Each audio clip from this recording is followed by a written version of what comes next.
everybody, what's going on? It's your boy Corbin, the Serpent Tongue Skipwith, and I'm here with special guests. Andrew Gambit West, lead singer, guitar player for Murder by Love. And Orion Allison, keyboard player for Murder by Love. Nice. How are you guys going today? Good. How are you doing? Thank you for having us. No, it's all good. Now I'm going good, I had it all set up, just ready to go. So big day. So, all right. The place I want to start the interview, where I like to start most places, is from the beginning. So I want to talk about the childhood for both you guys. Where did you guys grow up, and how big was the music scene when you guys were growing up? Well, I mean, he and I especially have known each other since we were like children. Like literally, I think he was probably at the hospital when I was being born. I mean, like our parents are that close. So our parents were in the same bands together. So we basically grew up in nightclubs, literally watching our parents perform and everything. So we were like best friends. He was probably 3 years old and I was 6, I think, or maybe even younger than that. So, and then we've just been best friends ever since. And I mean, the music scene back then was incredible. Even we're all the way in Podunk, Oklahoma, and people think we still ride horses and drive wagons around, but it's not all country here. Yeah, it's a big city here, and so the music scene back then, I mean, that was the 80s. So I mean, it was just even local music. It was like there was a huge scene. It was like you could make a living just being in a local band, performing 5 nights a week or more, and that's all. In the 90s, by the mid 90s, that had all dissipated. Basically, there's zero scene now. There's like only, national acts are coming through, somebody like Def Leppard or like, coming through, that, still pull thousands and thousands of people and can fill arenas and stuff.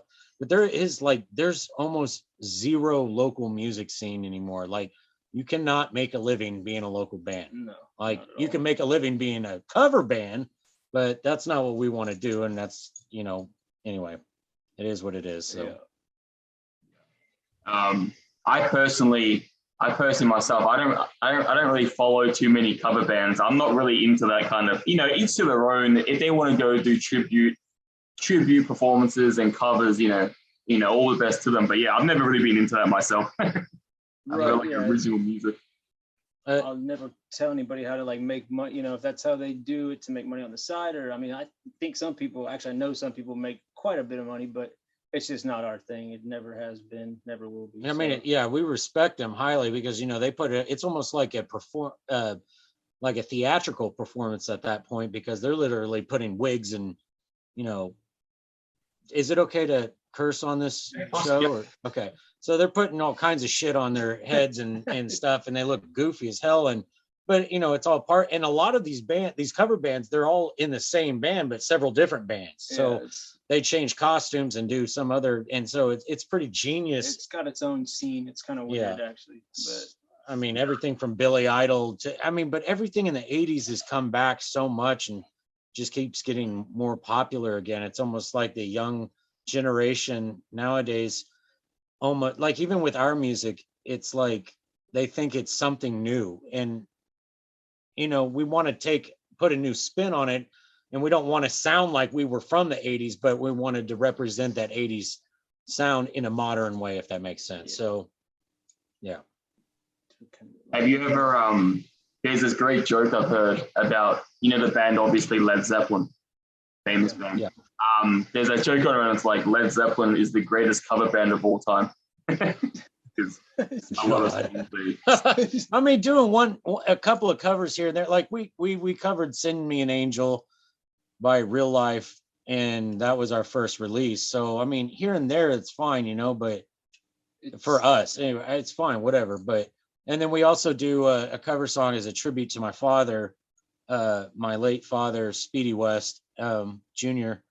We do that Mike and the Mechanics song, Silent Running, and there's a lot of meaning behind that. I actually got to tell Dad that how much that song reminded me being a child sitting in front of a stage where my dad was in this huge band called Maya, I remember him playing this song. And so every time I hear that song by Mike and the Mechanics, it gives me chills because it sounds like my dad playing, like the guitar style in that song. And so just before he died, he had cancer.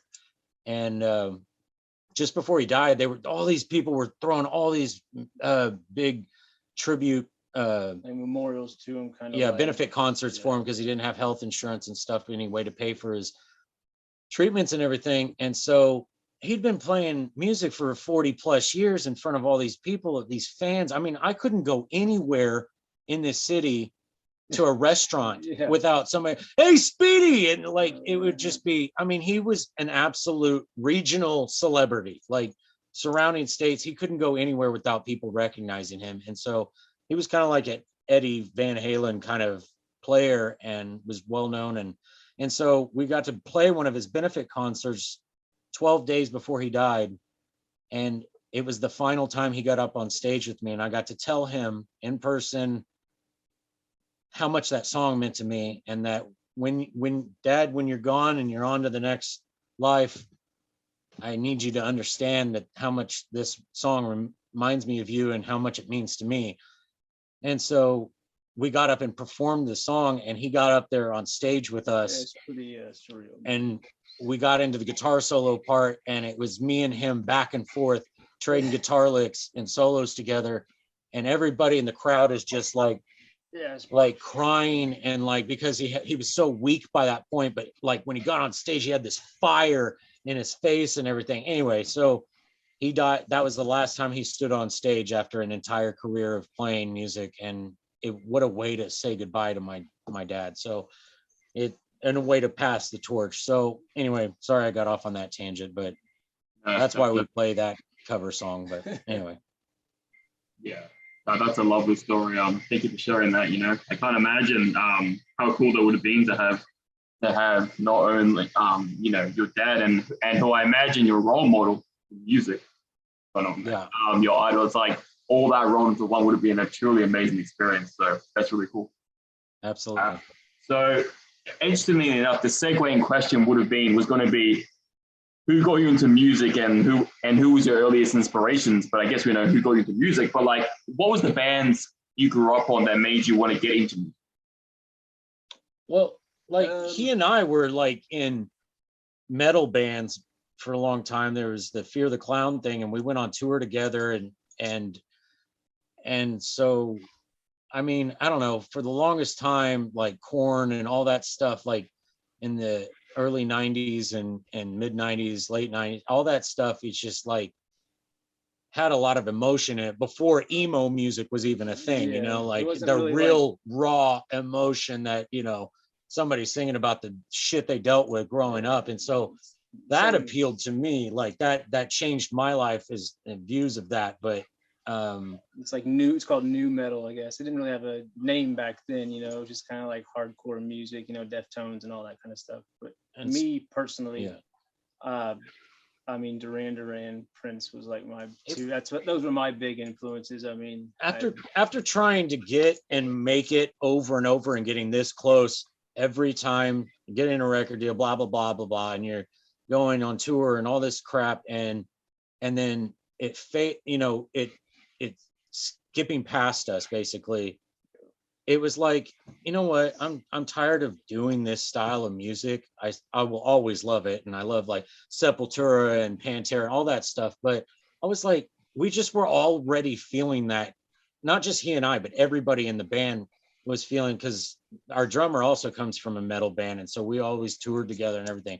And so we just already felt inside that we're ready to do something different and go back to our roots. And so bringing back to the answer to the question, like we grew up listening to like Huey Lewis and the News and Duran Duran and Depeche Mode, and just everything that was pop 80s. We like Motley Crue and all that stuff too, but it was mainly the pop, the Genesis and like stuff that felt good to party. I mean, dance around, not bubblegum shit, but like, I mean, Billy Idol, guys that got up there, man, just put on a show and I mean, owned it. You know what I mean? And they weren't fake. It wasn't fake ass shit. You know what I mean? Like, it's real. I mean, those were talented guys. So I mean, we were bound, like basically I mean, we had a choice, but it was almost like we were predetermined to be musicians because of what our parents were and have been. And so I'm going to take you back even further. It's interesting that one of my biggest role models, my grandfather, is Speedy West Sr. He's one of the top 5 most famous steel guitar players that have ever been on the face of the earth. And he's been on over 10,000 recordings of country music in 8 different Hall of Fames, played with Frank Sinatra, Patsy Cline, Tennessee Ernie Ford, and Jimmy Bryant. They were a duo, and people still write about him to this day. He's the one that found Loretta Lynn and started her career. So that is huge shoes to fill. Not only my father, but my grandfather was in all these Hall of Fame. So anyway, Speedy West is his name, and then my dad followed suit, and that's why in my profile I go by Gambit, but I also had to add, now that my father's passed, I'm the last of the bloodline and I'm not having any kids. So once I'm gone, it's over with. And so I had to put the Speedy West in my name as well. So we have a lot of eclectic backgrounds, so a lot of different paints, to basically bring together what our sound is, I guess, if you want to. So, there's a lot of influences everywhere. That's kind of why I can't really put your finger on like what the sound is or how you identify like how our music is. I don't know what you put it in, because when people ask us, it's like, how do you guys sound, or what is, like, who do you sound like? It's hard for us to do that because we don't want to disrespect, so we just listen to it, like that's what you said. Yeah, is the greatest. And I told you that is the greatest thing I've ever heard. Tears for Fears married to the Talking Heads and had an affair with Justin Timberlake and a one-night stand with Daft Punk. I mean, if that's not the biggest compliment I've ever heard in my life,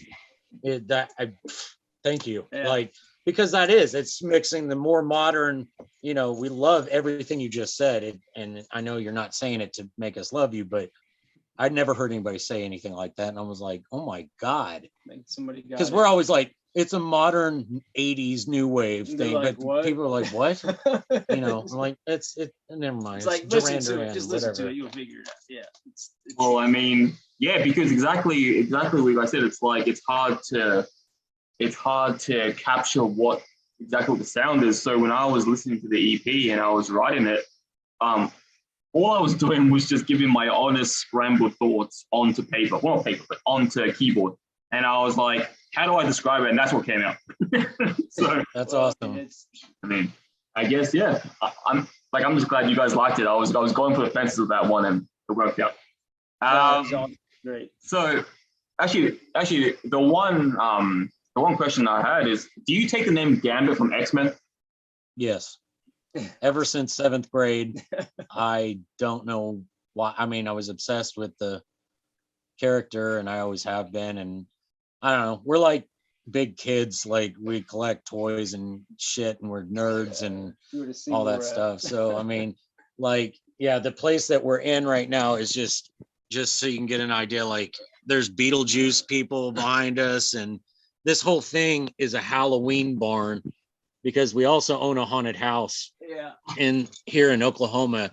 And it's actually we were rated the 9th best haunted house in the world this past year. But anyway, that's beside so it came from the X-Men character, and I just always loved his sly everything with the women and whatever. He just, his power is fucking cool too. So yeah, for sure, I love Gambit.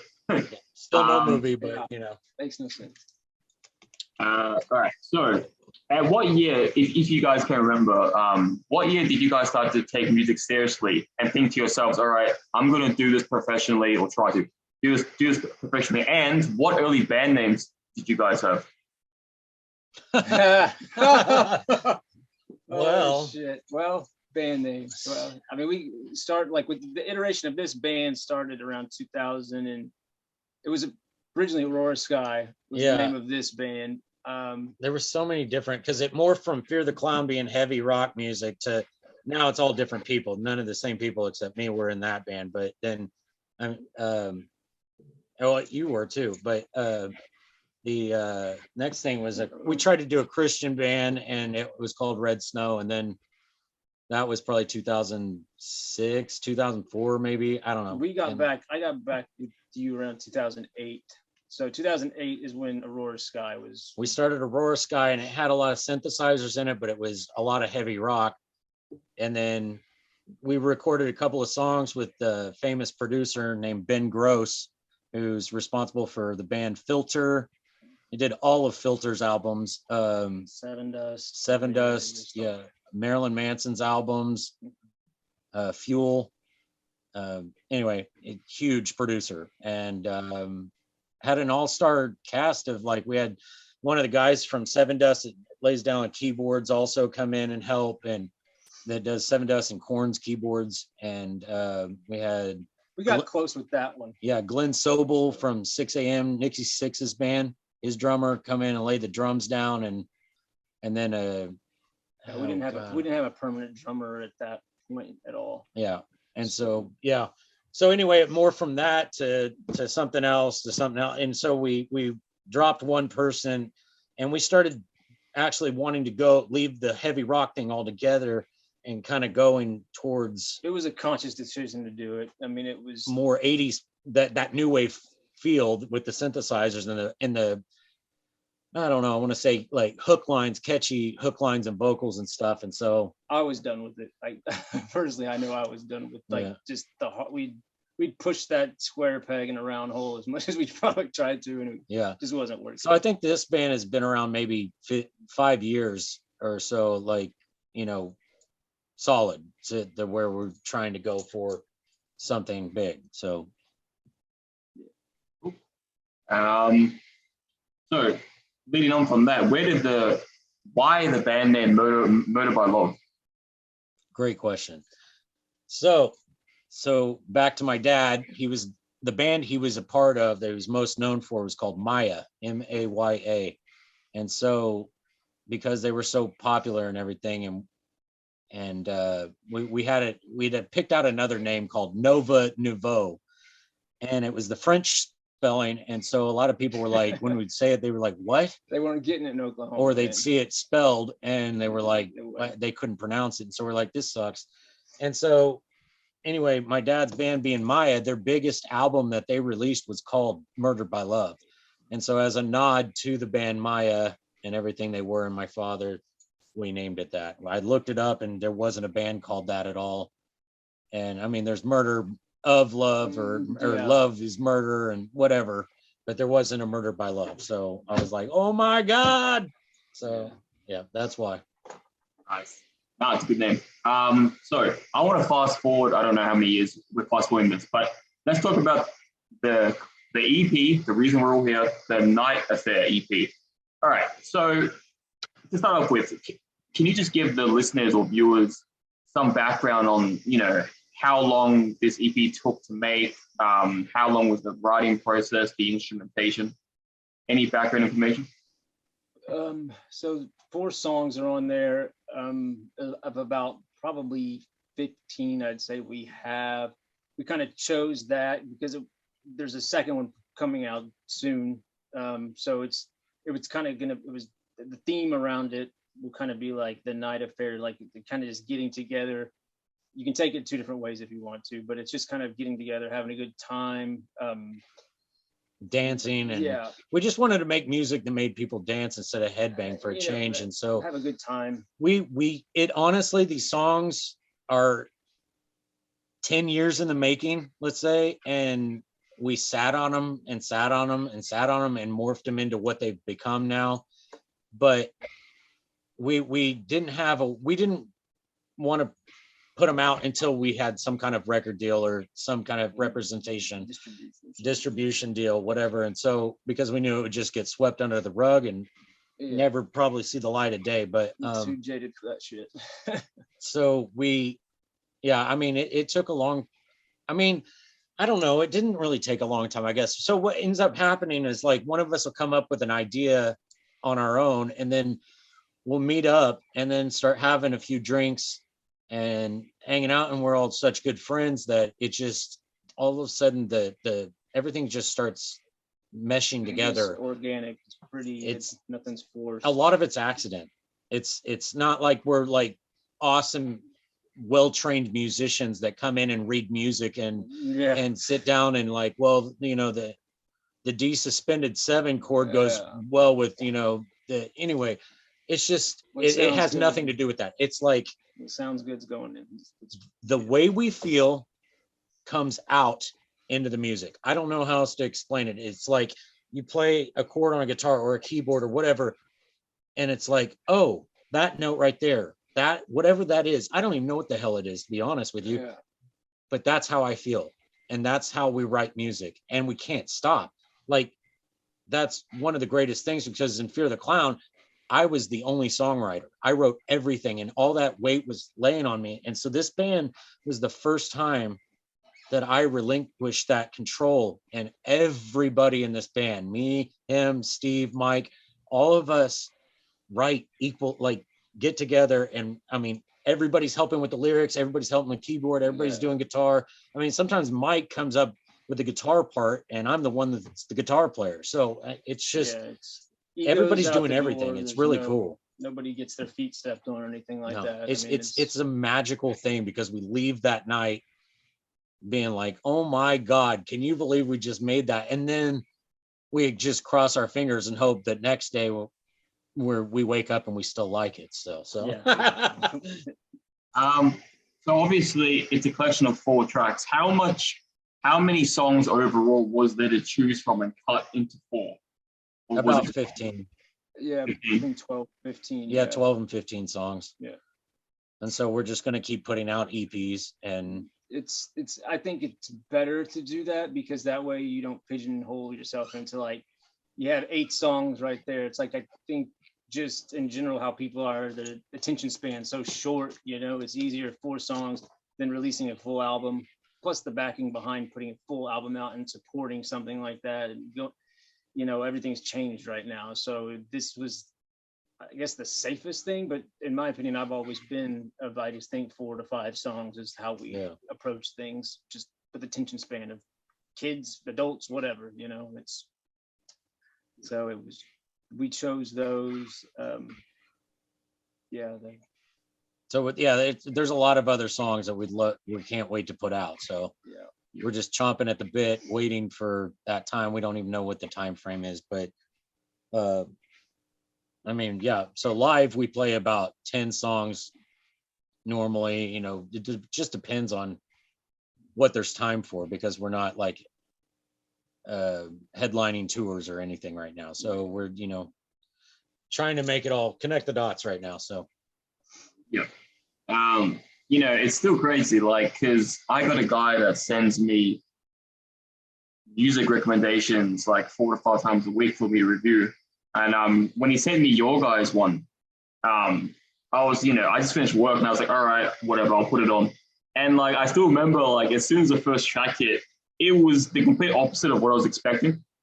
I was like, oh shit, like, I'm pretty sure I may have had like a cider or 2, like a beer, and I was just like, I put my headphones on and I was just like, oh shit. And I remember, and I was like, this is unlike anything, still to this day, unlike anything I've heard before. And it's just like that mix, and I was like, oh shit, this is groovy. And so it was a real surprise, you know, playing that first song, and I was like, so you guys are definitely unique. Thank you. Thank you very, very much. Yeah, we don't want it to sound too like, we don't want it to sound old and like dated, you know, but have modern beats at least and stuff, but some synthesizer sounds from back then. So some of the analog keyboards and stuff. Yeah, it all sounds wicked. So you talked about, obviously a few minutes ago, about more stuff on the way. So with your future releases, at least the ones that you have coming soon, are they going to sound similar to the same sound and vibe you brought to the Night Effect?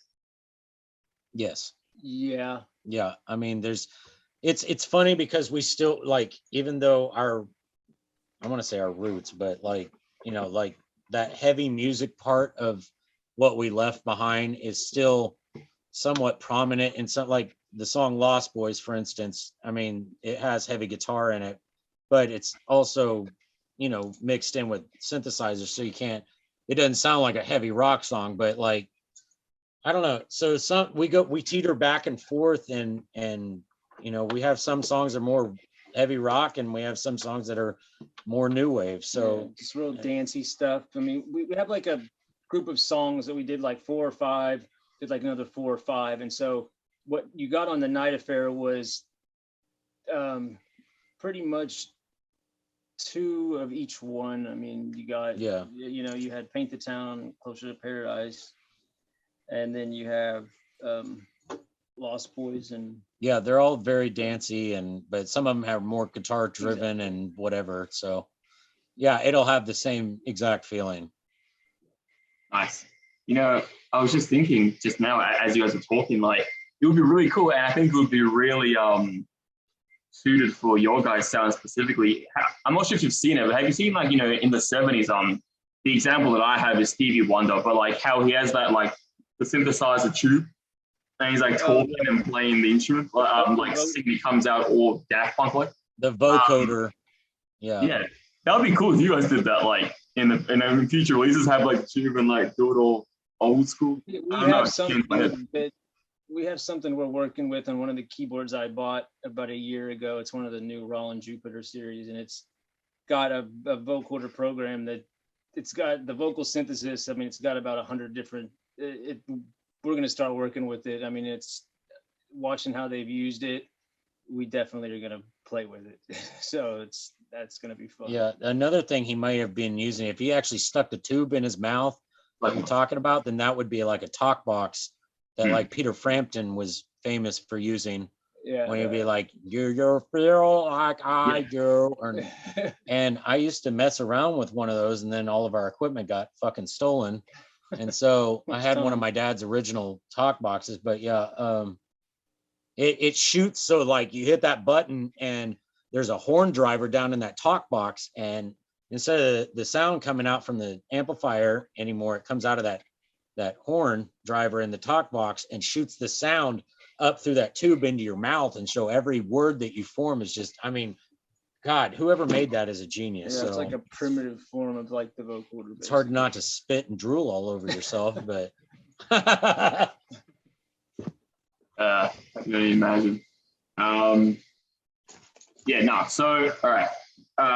Can you, any chance you can give us like, is there like a solid release date in mind for new music?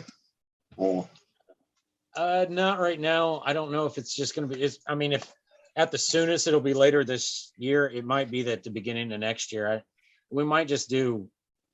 I don't know. I really don't know, because it's all when this dries up, or if it was to, you know, stop getting attention, and then COVID's kind of thrown a monkey wrench in a lot of the shit we've had planned and stuff like that. And so it's not that we don't want to release it, or, but it's like, you know, we don't want to release it to deaf ears, you know what I mean? And is it, I don't, like I was kind of saying with like, people's like patience or just attention span, you know what I mean? And kind of a wasted opportunity. I don't know. It's not like, you know, getting any younger or whatever. It depends on the record label too. Like Curtain Call Records, they're out of Nashville, Tennessee, and so they have a lot of other bands and stuff. So it's just kind of like what is the window, the time frame that they have to put any attention towards it. So yeah, I mean, before COVID, we were set to festivals, all this kind of stuff, even going to Europe, possibly even Australia had been talked about. I don't know if that, you know, I don't know how, you know, obviously with everything going on right now. So it's kind of a waiting game, and it fucking sucks, to be honest with you. But it's, you know, I think everybody's getting to the point where it's like, man, we don't give a shit. Just, you know, people want to get out and play. People want to be out seeing stuff, you know. I think the whole world was kind of taken for a ride that was unnecessary. Yeah, I definitely don't think, I'm not going to get political on you, because none of us buy into that bullshit. But I definitely don't think that our world needs to ever wear fucking masks anymore, or be shut down. You know, it's just bullshit that we die that way. Our way of living, you know, it's got to stay open. We've got to keep doing what we do as human beings that makes us happy, period. And, you know, some of us are gonna die, and that's just life. It's just the way it is. But anyway, so. Did you have you guys ever read or heard about how strict it got here in Australia? Yeah, Yes, I have. and I'm sorry. And if what we're hearing is even true, I don't know because we're not there. But I can give you. I'm sorry, I'll leave you. So our state, Melbourne, was the most was the most enforced with this stuff. And at the worst, it's not like this anymore. But back last year, when it was at its worst, it was 5 kilometer radius. You can only travel 5 kilometers. If you got a work permit, you can't go anywhere except the shop, except to get food and medicine. And masks. Oh, masks are still mandatory for me because I work at because I'm a fresh food salesman. I make sushi, so I have to wear masks still. But nice. everyone else, you don't have to wear masks. So it's gotten a lot better. But yeah, back then it was just crazy. I mean, they were literally. We heard that they were going door to door and stuff, and making people take the vaccine and shit. I never got that, but my work, because I work for a supermarket and it was compulsory, so I've got my 2 shots because I have to work. But yeah, no, it is compulsory here if you want to work.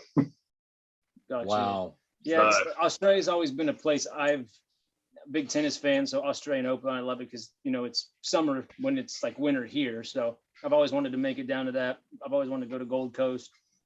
And when I heard how strict it was and being able to get in there, I mean, it was kind of heartbreaking because I was planning a trip with my brother to Australia. I mean, I wanted to go so bad, just when a lot of reasons why. So, well, I think there's one more thing I should warn you guys about when it comes to coming here. It's how expensive the smoke prices are. How expensive the what? Smoke. Cigarette. Oh, really? So I'll tell you now, because we just got some today. For a 20 pack here in Australia, just 20, a small pack of 20, $29. Are you fucking? Oh my God! Wow. $29.60. What the fuck, man? I don't even know what Australia's currency is to US. But yeah, let me search it up real quick. Oh, well, I'm more interested in getting some of that sushi you make. No, it's I've been doing it 4 years, so I'm pretty good. So let's see. Can you ship it to us on ice? You can ship it to us on ice. I'll try. So to you, that will be $22 US. Good God. Wow. Yeah, so it's like $9 or $10 right now here. Yeah, it used to be like $3. Yeah, it used to be $3 a pack, not even 10 years ago. Yeah. Wow. So, yeah, well, hopefully one day you guys can go to Australia, because after the restrictions. Yeah, I'm going to have you hook me up with Daniel Johns over there from Silverchair. I'm just kidding. I'll try my best.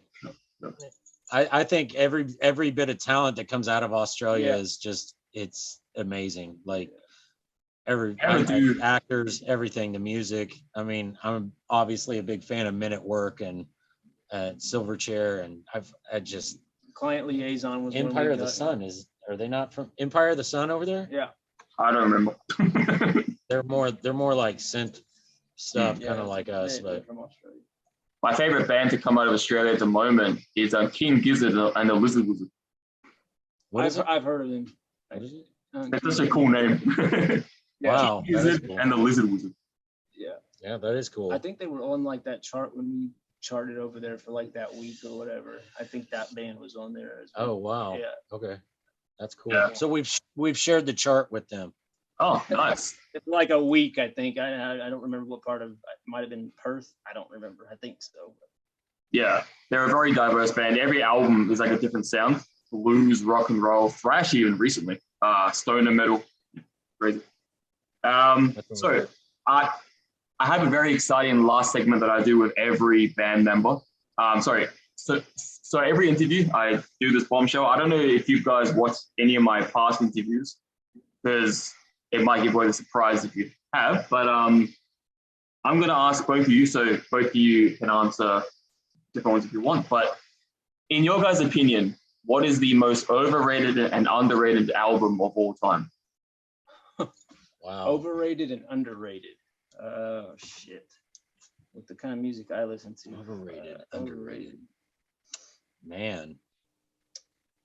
I mean, honestly, I hate to go back to Duran Duran, but I feel like they don't get enough credit for. I mean, here's a band from the '80s that you've got. Take somebody like Def Leppard, which is a giant, obviously, but it's like they've still make like over $100,000 per show, and they've not put anything out since what, the '90s, maybe early. I think it was like early 2000s, yeah. Or so, but Duran Duran keeps putting out album after album after album, and I mean they're like Their pushing last 60, album was you know. their last album's incredible. It just came out like 4 months ago, and I mean it's like if there were to be a successor to Rio that everybody's always clamored for, even though they had an album after Rio, it's this album. I mean, I think they're underrated. I think Depeche Mode's even underrated with the stuff that they continue to come out with, but overrated. Shit, man, a lot of people are overrated. I don't know. Yeah, I feel like a lot of today's music is overrated because, and maybe it's because I'm not fucking 20 years old anymore, and you know that I don't understand, because I know that our parents probably didn't, you know, understand the metal music that comes out, like Pantera and Sepultura and all that stuff. When it came out, they thought it was devil music. And so I could see, you know, sounding like our parents in that aspect. But it's like, you know, even stuff like Lady Gaga, I like her shit. Her shit's badass.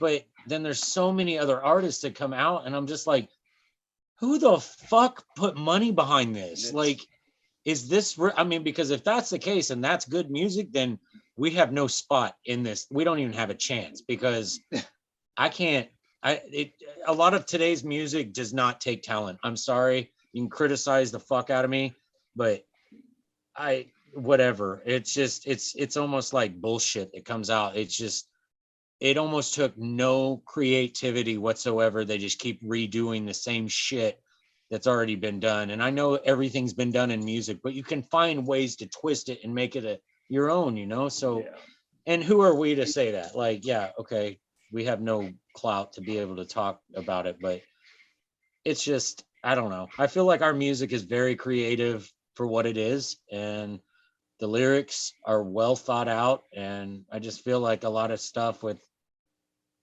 it just has filler lyrics that are just bullshit that you came up with while you were high, and that was it. It's like B-roll. Yeah, I don't know. I can't appreciate it enough. There are a lot of cool bands today and music today, but most of it sucks, in my opinion. So I agree. Well, I was going to say, if you guys want context, for the overrated answer among bands, the most common answer I got given is the Black Album by Metallica. Well, yeah, I can see that. I was gonna say, if you want, you said that's overrated. Yeah. Well, everyone, that's the most common answer. It's the guitars are too steely and tinny sounding for me. You know, and that's everybody kind of thinks that's the ushering in point of like heavy guitars, and to me, it's just like a lot of clanging, like it's just high pitched shit to me. But you know, the kind of music I listen to, you know, is not. Isn't that, but yeah, I mean, I agree with that. I could totally get on board with that. Nothing against them. I mean, it's like Metallica. I think of like Prince and Michael Jackson and stuff. Like, I don't give a fuck what anybody thinks about Michael Jackson personally. So, but I think they were geniuses when it came to music and writing, and nothing will ever touch what they did. I don't give a fuck if it's country or disco or rap or whatever. That music had such heart and feeling, and that is what's missing in most of today's music. There is no fucking heart to any of it. It's just off the cuff bullshit. Like, cool, you sat in a parking lot and came up with that while you're smoking weed. Like, cool.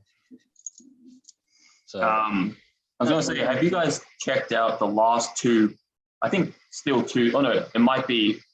I'm pretty sure there's three now. But the first two posthumous Prince projects. Yes, everything on Prince. I mean the originals. I have the originals, which is like all the stuff he wrote for other people that honestly sounds better than the versions that they did.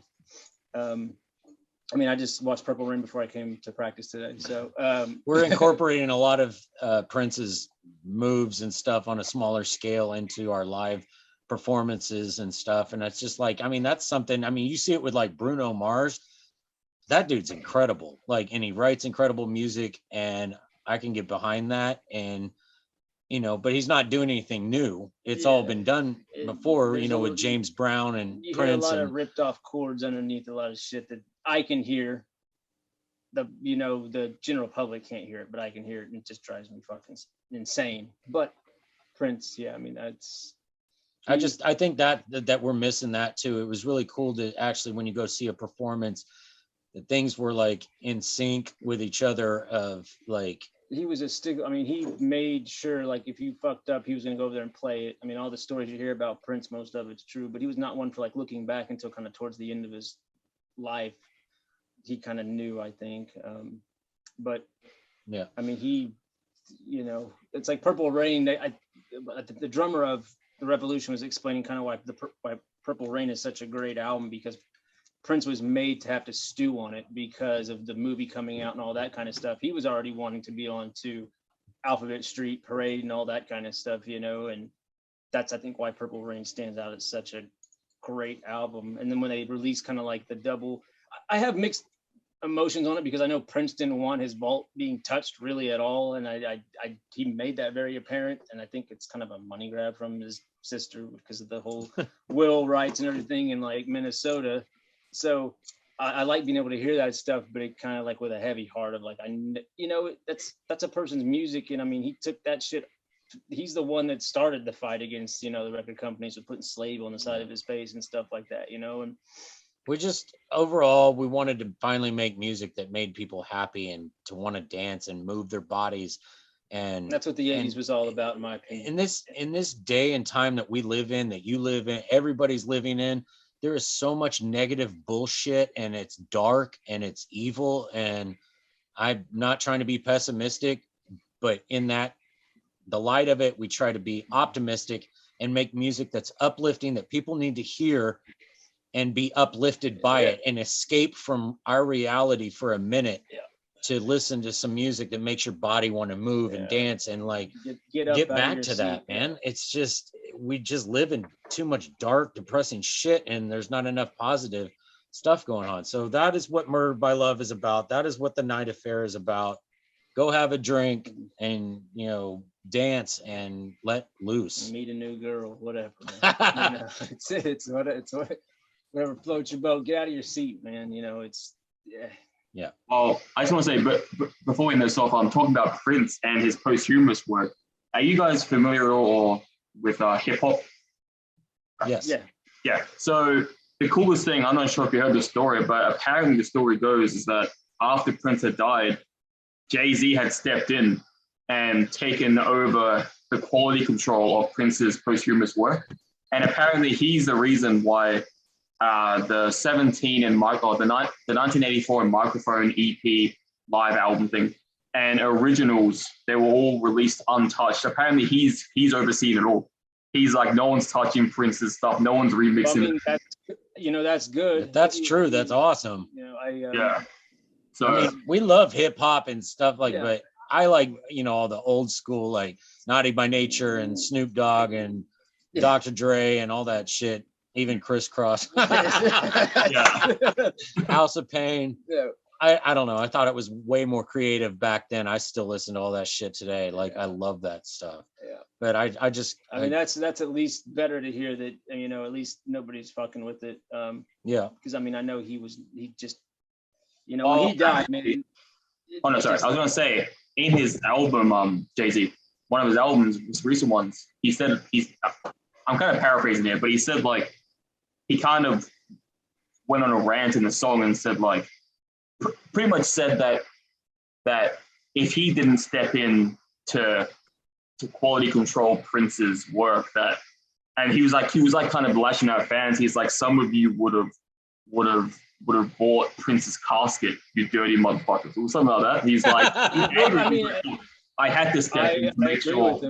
Yeah, you know, it was a scramble, you know, because there were people coming out of the woodwork like, oh, I'm his kid and this and that. you know, there's a lot of kind of conspiracy behind his stuff too, not without getting too crazy into it. A lot of it kind of makes sense.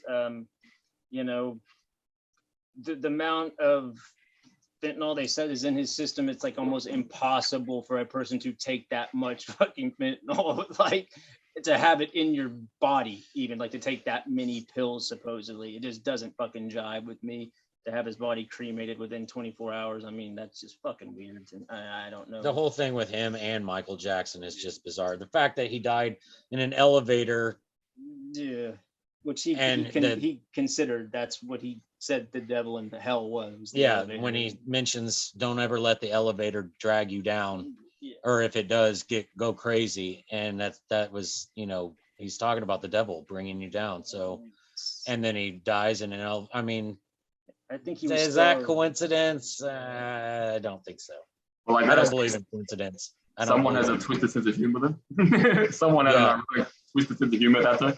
Yeah, there's a dark power that rules over all of the entertainment industry. I think industry. he was still dealing with Warner Brothers. I don't think that he had all his masters. It was, I mean, from what I heard, Warner had like a $2 billion like life insurance policy on, which is even more fucking weird.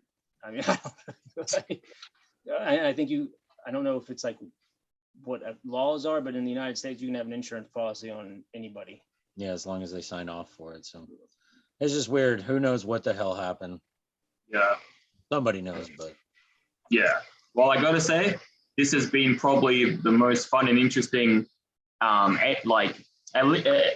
this has been a great interview overall, and the whole conspiracy talk at the end was amazing. I'm a big conspiracy nut myself, so if I'm left unchecked, this interview could clog on my whole computer, go for days. But so no, this has been the Illuminati's coming after you. The Illuminati's listening. Check my back. Well, before we head off, is there anything or anyone you want to shout out or talk about before we head off? We just want to give a shout out to Curtain Call Records and Gigi and John that run Curtain Call Records and everything they do for us. And thank you, honestly. Honestly, I mean, this has been enlightening. We don't normally do this kind of stuff, honestly. So yeah. I want to give a shout out to you guys, and our prayers are with you and with the whole world, but you guys have I think in Australia witnessed a lot more than what the United States has witnessed, and it's all bad shit. And so a shout out to Australia and your country, because you guys have an amazing, beautiful country. From what we can tell, it seems so beautiful, and we wish we could be there to witness it. So maybe we can someday, and then we can all talk shit and stuff. Yeah. Nah, I'm not. Yeah, that'll be amazing when that day happens. Again, thank you guys for making time for me. I don't know what time is it? I don't even know. That's a good question. It is 10:30 p.m. It's 1:39 p.m. here. Okay. Wow, so it's the middle of the day, huh?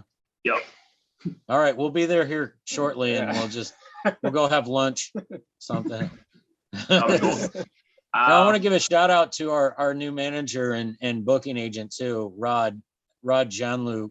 He's quite the awesome person, and he believes in everything we're doing, and he works constantly on it. And there's a lot we couldn't do without him. And he represents a lot of other famous people that have artists that have been in horror movies and stuff like that, actors. And so he's combining it all together. There's going to be some exciting shit going on. So big shout out to him. He definitely keep you in the loop, man, if you want to know about it. Yeah, we'll keep you in the loop. Nice. Well, there you have it. That's the band. I'm going to link their music and their EP down below. Obviously, they said there's going to be future stuff coming out, and we can't wait to see it. And hopefully one day you can give us like a kind of like a virtual reality 360 tour of your haunted house. Hell yeah. Yeah, definitely. Well, we could do a show in October when the haunted house is open and everything. We'll go through it. Do it in VR because I've got one, flip it up. That would be awesome. Definitely, man. Cool. Well, thank you again for your time, and I'll publish this as soon as possible. And you guys enjoy the rest of your night. Thank you. Man. Much respect. Yep.